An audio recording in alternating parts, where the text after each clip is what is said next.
Hey, this is Matthew from NerdNewsToday.com, and I'm here today with an innovator, a legend in the toy business, and he's back now, Mr. Marty Abrams. Mr. Abrams, how are you today? We had a wonderful day setting up this couple of hiccups. I think we've overcome our problem. We're here in Mr. Abrams' house. We're very excited to be here in this house, and we were setting up all the stuff for the interview. It took way too long, but you guys don't have to worry about any of that because you're just sitting here enjoying it now. He had to sit and wait for us to get all of our crap together, so thank you for that patience. So big important news is that Mego is back. This is huge. You guys debuted at San Diego Comic-Con with Joe Namath, a bunch of new lines, Star Trek, Brady Bunch, Universal Monsters. So tell us, why is 2018 the year of Mego returning? Well, for us, it's almost like a dream come true to be able to bring back the old product line and the old companies. We've had many people come to us over the last 30, 35 years saying, let's bring the Mego brand back. We knew that we had to turn around and do it in mass because at the end of the day, to be competitive out in the marketplace, you needed a scope of scale. And the only way that could be where we could have the right price points was at a major chain, a discount chain, such as Target. And Target's been spectacular to us. They put us in end caps in all their stores. And that allowed us to turn around and make enough product on a per unit basis that we could compete with all of the product that's currently out there in a unique and quite candidly retro form that only can be done through a Mego presentation. Absolutely. Now, I've understand that getting back the Mego name has been a whole big thing as well for many years, and just getting, I guess, everything back for yourself. So can you kind of walk us through that process of bringing Mego, I guess, there's no real way to say it, bringing Mego back from the dead as a full-on toy company again? Well, death is a unique way to bring it back. Mego was put to rest. We had a pretty good run for almost 30 years, and then we hit the wall. And when you hit that wall at 150 miles an hour, you sustain a little bit some injuries. But the company was originally started by my mother and my father back in 1954. They manufactured toys in Japan. They brought the toys in and they redistributed it through the American retailer. We, on the other hand, when we came aboard, knew we had to brand the product line.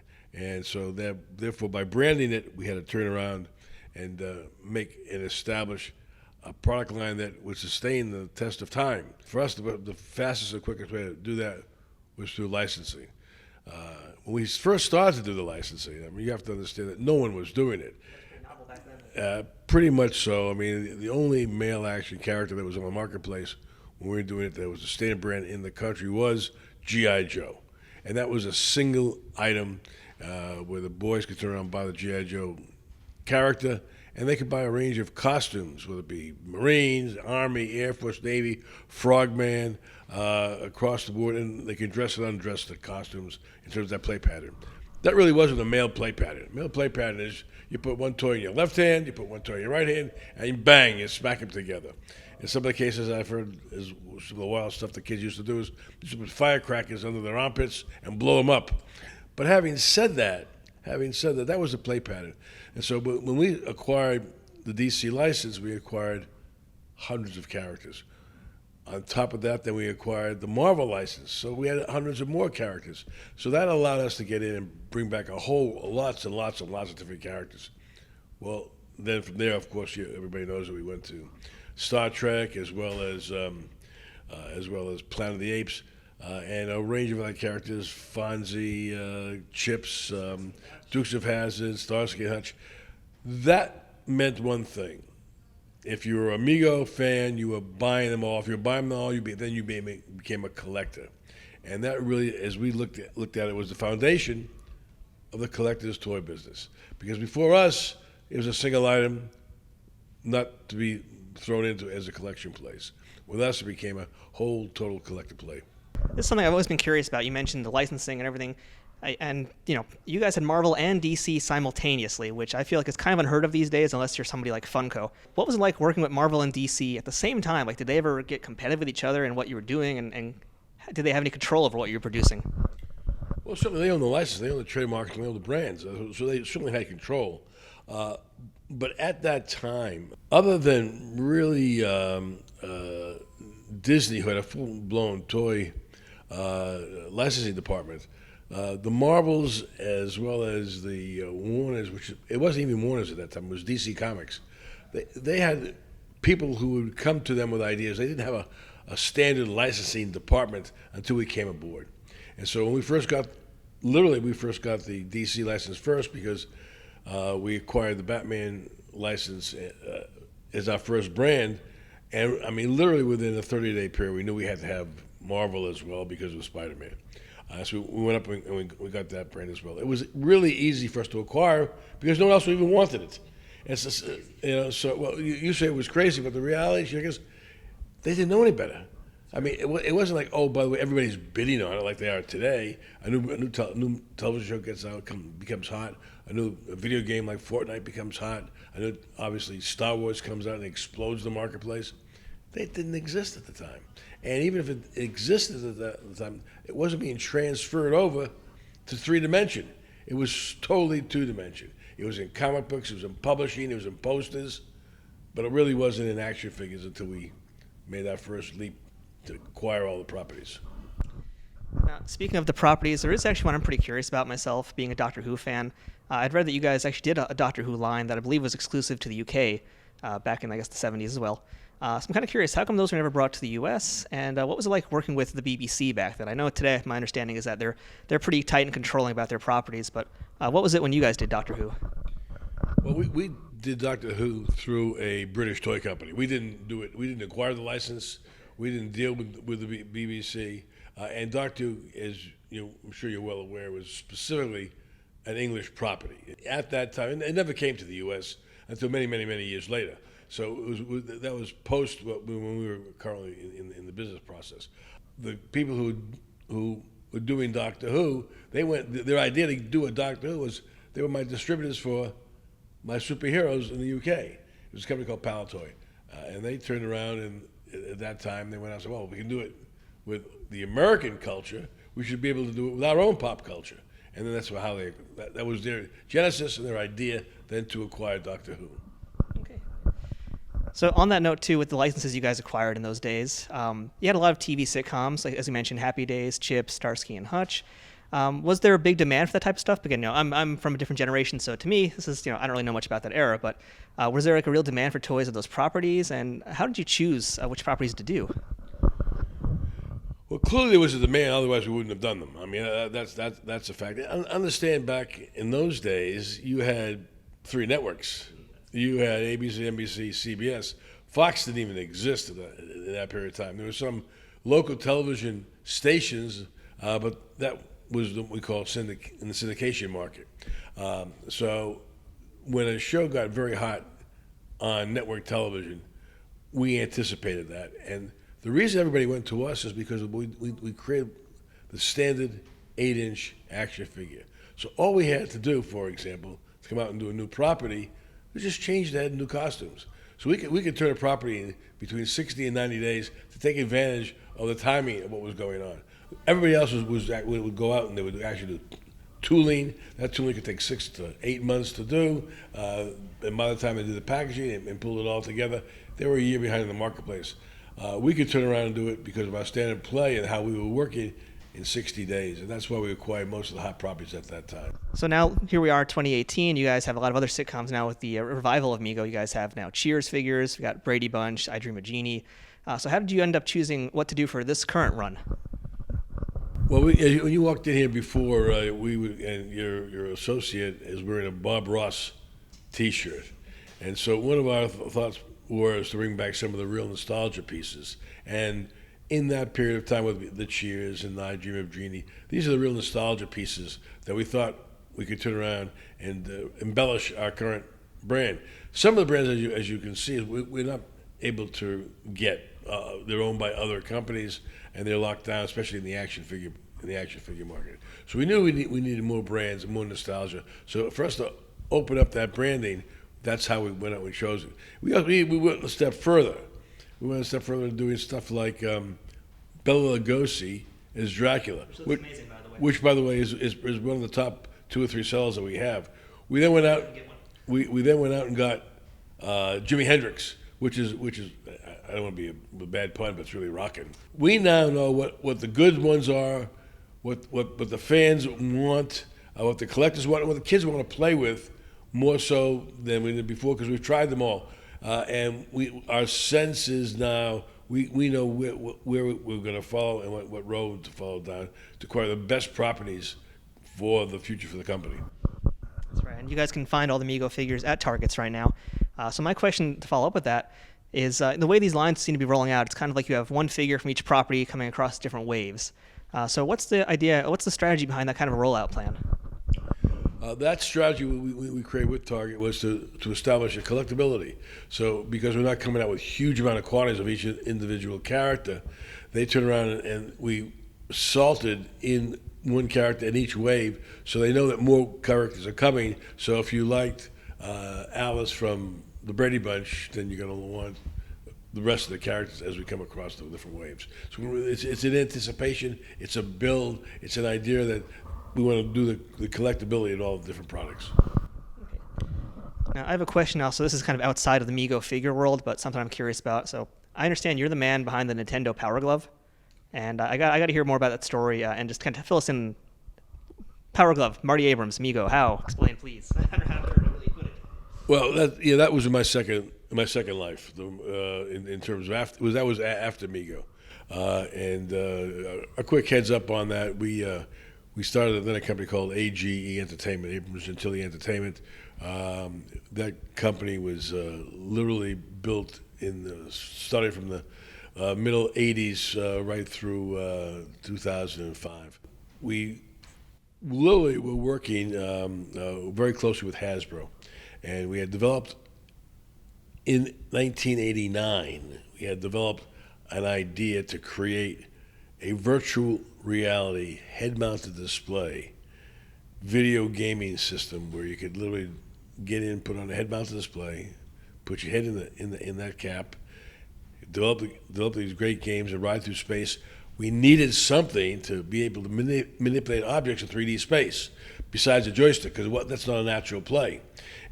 We did not use, obviously, the phone systems, which the current head mounts use. We were working right out of a computer. You were plugged into a computer. So we found literally at the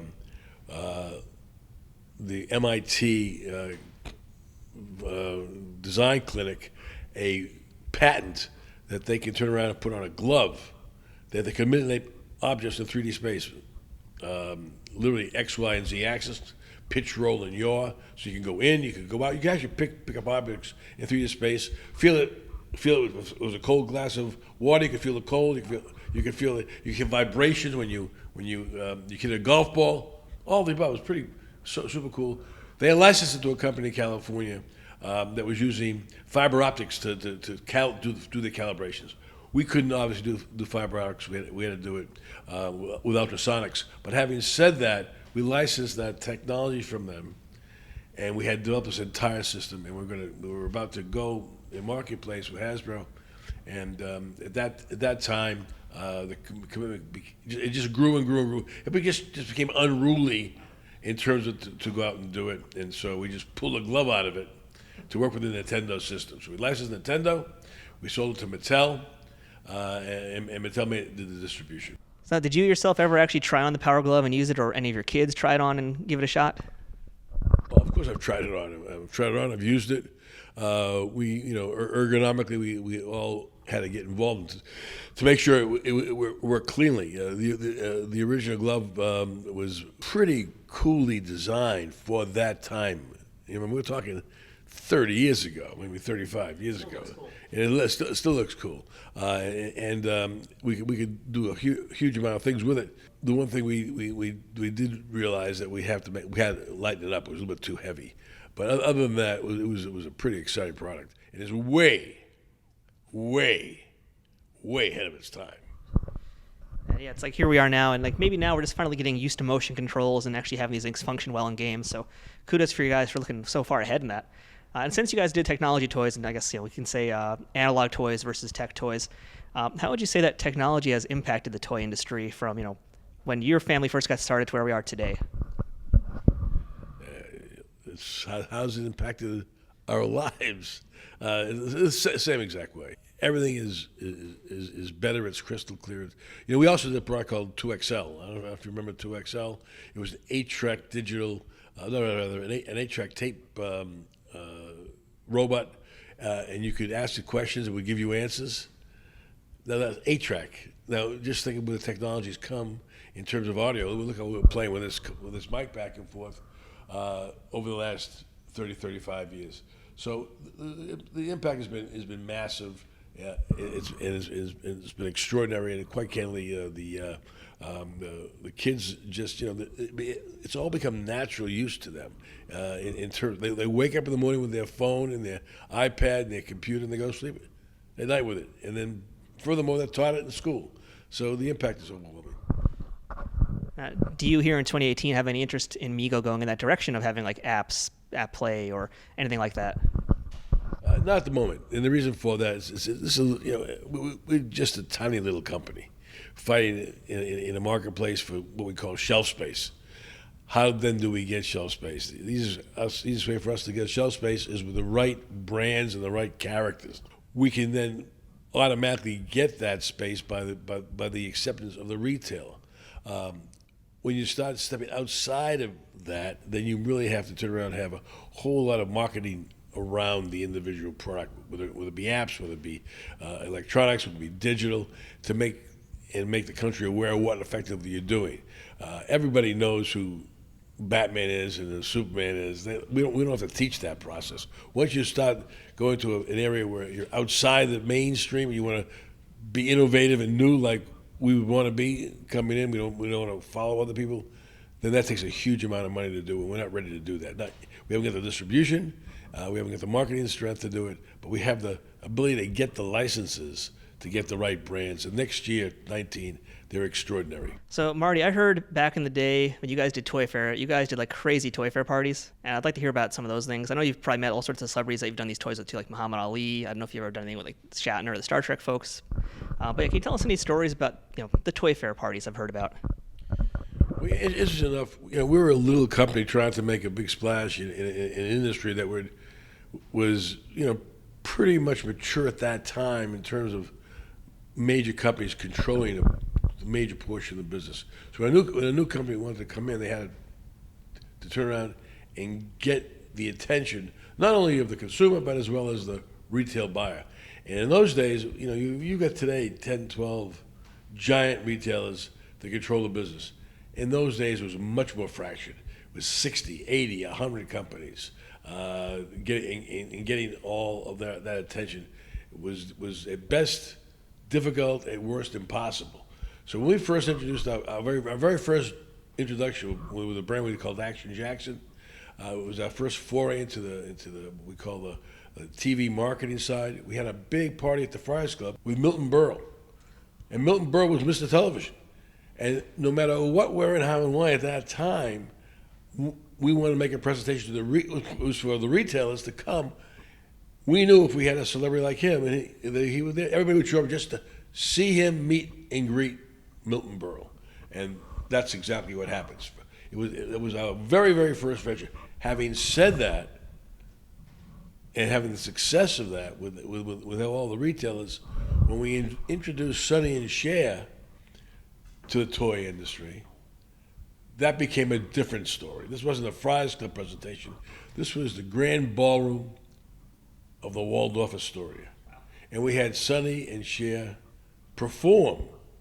literally perform for the toy industry. And well, they don't do that now because at the end of the day, again, who are we doing this for? We're doing these parties for the toy industry, the retailer. Not for the consumer, because the consumer's not going to touch and feel it. And so every single buyer wants to come in and see who Sonny and Cher were. And we were just starting to emerge into a new area, which was the celebrity stuff, because we did Muhammad Ali as well. We did Diana Ross. We did Captain and Tennille. We did Farrah Fawcett. So we were just emerging into that part of the business. And the only way to effectively do that was to throw a party and make it real happen. The following year, we acquired The Wizard of Oz. And we were lucky enough to have the people, everybody that was alive at that time, Jack Haley, Mervyn LeRoy, who was the director, Margaret Hamilton, who was the Wicked Witch, Ray Bolger, who was the Scarecrow. They all came, and they all came part of it. And that was part of American nostalgia in terms of what, where, how, and why. So when we started to do all these things, it became part of our marketing strategy to bring the industry together and to show them what effective that we were doing. I wish Toy Fair today had like those kinds of celebrities coming, because that would be insane. But Well, it's there, but it's not a Toy Fair. It's a Comic-Con. Yeah, I guess it's at the Star Trek conventions. It's at the Star Wars conventions. You go around the country, and all of the celebrities show up. There are celebrity conventions of older celebrities that have been in major television shows in the 70s, 80s, and 90s who come to these conventions and sign autographs. So it's there, but it's in a different art form. So on that same vein, we saw you guys debut at San Diego. We're talking about cons now. Are we going to see Mego show up at New York Comic Con maybe next month, or perhaps the next Star Trek event in Vegas? We're not going to physically be at Comic Con in New York because we just never have time to get it up and everything going. You know, we had the launch was San Diego, but going forward beyond that, we put together a plan for us to be virtually at every single Comic Con in the country next year. My plan is to be there, literally talk at all the panels that are at every place. I don't care if it's in Kansas City. I don't care if it's in Denver. Across the board, we know we have to reach out to our fans. We have to build up our fan base, and we want to. The only way to do it. It's almost like the Branson, Missouri concept. You got to get out there and press the flesh and meet the people, and that's what our plan is. So there's some other companies out there that are doing Mego style figures, like Figures Toy Company. I know Diamond Select has done Mego style in the past, and now that you guys are completely back with Marty Abrams at the helm, companies like Figure Toys and Diamond Select, what can they still do in the Mego line or Mego vein, if anything? Quite candidly, they can do whatever they want. I mean, at the end of the day, that's their privilege. It's the American market. We know that at a certain level, I mean, some of these companies, they get some of the licenses, but they only can go to the collector's market. They can't get the mass. I would not do any brand from any potential licensor without a mass program, because the pricing gets out of whack, it gets too high. And I hope that it continues, especially in the collector's business. People do Mego type product. But when it gets to the mass area, we're going to be pretty much the dominant force in that marketplace, I hope, in the next 3 to 5 years. All right, so now we're just going to kind of head towards wrapping this thing up real quick. I've got kind of a lightning round for you. So I've got some toy properties or TV properties, movies, and I kind of want to ask, what's the possibility that Mego could do something with these? So starting things off, Walking Dead. Any chance Mego can touch that? Yes. All right. All right, yeah, cool. Let's get up and close now. All right. All right, Star Trek. You guys obviously are doing this current Star Trek. You're doing the original series, but what about Next Gen, Voyager, Deep Space Nine? Yes. Any chance we might see that next year? Yes. Oh, my goodness. All right. Operative word here is might and what. I mean, we're working on all that now. I'd love to see a Deep Space Nine figure. We haven't had DS9 or Voyager in God, it's been 10 years probably at least for that. So, all right. Here's a tough one. Star Wars. No. All right, easy answer on that one. Let's see what else I got listed here. I'm going to whip out the notes, in fact. Ghostbusters. Maybe. Doctor Who. No. Breaking Bad. No. Any of the Quentin Tarantino movies. Thinking about it. Marvel, DC. Besides, I know you guys have right now some of the DC Batman stuff, but anything beyond that, like the movie stuff or cartoon stuff? Yes. Any chance we can be more specific on that? Is it going to be Marvel or DC? We have nothing in Marvel. DC we're working very closely with. Okay. Thundercats. No. Since now you guys are doing the Universal monsters, what about 80s slasher monsters like Freddy Krueger, Jason Voorhees? We're not doing the Universal monsters. Okay. We're doing our own versions of those that we did in the Mego side. And Mego didn't do Universal monsters either. But we're opening up that whole area, and we're thinking about all that stuff. Okay. Supernatural. If you're familiar with that show. Yes, but I can't talk about that. Firefly. Love it. Buffy the Vampire Slayer. We love it. The DC TV universe stuff. Just so you know, in this Fireflies, a lot of the stuff we were talking about doesn't mean we're doing it next year. I mean, you know, Projections for ahead. You missed a whole range of stuff that we are doing, which I can't obviously let you know. But everything you talked and put down, we have considered, we thought about, we want to do it. We just limit it to what we can do. Remember, when you do a category, you can't do just a single item. It becomes 4, 6, 8 items. Otherwise, you can't collect them. You can't play with them. So every time you drop a name like a Buffy, which we're not doing next year, but there's 6 characters in Buffy. We the collective, we would say, oh, we should be doing that.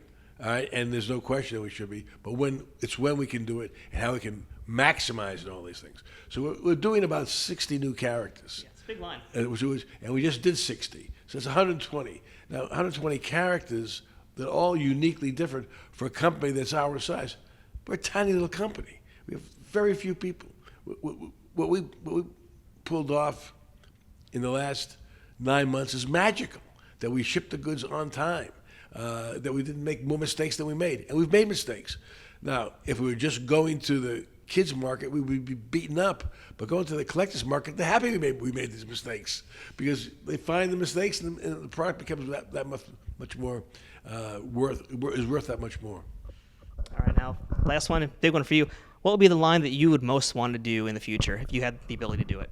Star Wars. Okay, yeah, that was enough said about that one, right? Well, we can't get that, and I say that with all due respect to Hasbro. They're a wonderful company, and they've been great friends to us. But you know, that's their property. Yeah. All right, so as we head towards the finish line here with this interview, and thank you so much for all your time today, Marty. Appreciate that. Wave 2 has just come out and hit stores recently. We've just been seeing them on a lot of Facebook groups we're in popping up. And I didn't really know even Wave 2 was going to be out this quickly. So can you kind of give us a quick rundown of who's in Wave 2 to let our viewers know what they can start buying? Go out in the stores and find them, because they're not supposed to be in the shelf until the 1st of October. And so what's popping up now should not even be put out. They're there. I mean, I can't prevent that from happening. I mean, we don't control the distribution side of it. But get in the stores now because you'll be surprised and happy, shocked and excited. Now, can you tease anything about the what's going to be in Waves 3 and 4 for us? No. Good answer. All right. So I think that pretty much just about wraps it up for us today. So, Mr. Abrams, thank you so much for having us in your house. I know this was a bit of a surprise, but thank you for being so accommodating again, and we appreciate your time. Hey, listen, this business is all based on one thing and one thing only: fan acceptance. And you showed up unannounced. From my point of view, you knew you were coming here. My agency knew you were coming here. I didn't know you were coming here. But I'm very happy to do this and help you have a great success with your website. Pardon me, and looking forward to meeting you again. Yeah, so congratulations to you coming back, and I'm very excited. When I heard you guys are coming back at San Diego, I was like, why aren't I there this year? So yeah, welcome back, and we look forward to seeing many, many lines in a very fortuitous time from Mego in the future. Thank you.